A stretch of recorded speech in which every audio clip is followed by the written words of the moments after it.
Het is wel echt een uniek stuk vanuit de 18e eeuw door een Venloze klokkenmaker Johannes Pohein gemaakt. En wat zo uniek is dat de ogen bij elke seconde tikken en ze kijken je aan. Zie je dat? Ja.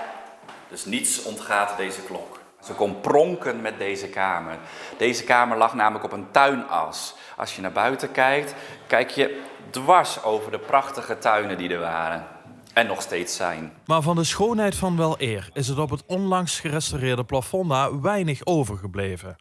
En daar moet, als het aan het Limburgs landschap ligt, verandering in komen. Maar alles wat deze kamer verder uniek maakte, is er in de loop van de tijd uitgehaald door de bewoners die er hebben gewoond. En wij willen het graag weer terugbrengen naar begin 18e eeuw, zodat het plafond helemaal matcht bij de muren, bij de vloer, bij de luiken, bij de ramen, etc. Maar dat is gemakkelijker gezegd dan gedaan.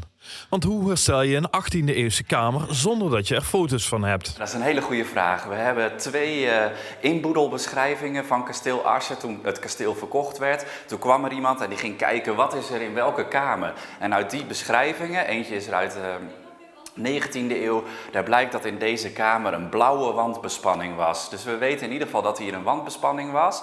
En dat is eigenlijk een stof die men aanbracht op houten latten. En dat zorgde voor isolatie, maar het zorgde ook voor een hele luxe uitstraling.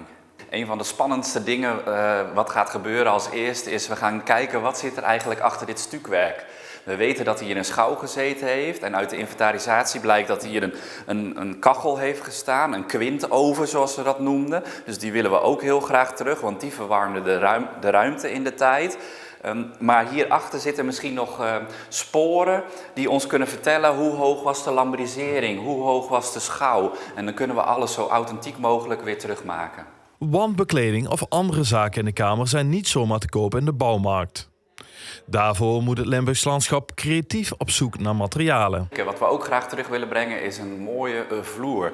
Nu ligt er een vloer in met dunne latten en die is nog geschilderd in een kleur van de jaren 90 van de vorige eeuw. Maar we willen weer graag een grote, brede planken terug. En daarvoor kappen we 2 dode bomen uit ons landgoed Arsche, die ongeveer 300 jaar oud zijn. En daarvan worden planken gemaakt. En op die manier is het cirkeltje eigenlijk weer rond. En zoals alle restauraties kost ook deze veel geld. Geld dat de natuurorganisatie nog niet bij elkaar heeft. We hebben natuurlijk verschillende fondsen hebben we aangeschreven. Daar hebben we gelukkig ook al wat geld van gekregen.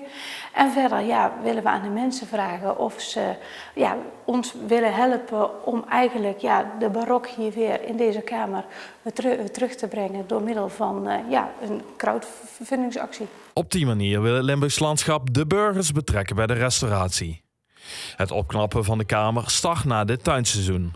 Over een jaar is de verwachting dat de Florakamer is hersteld in de glorie van de 18e eeuw.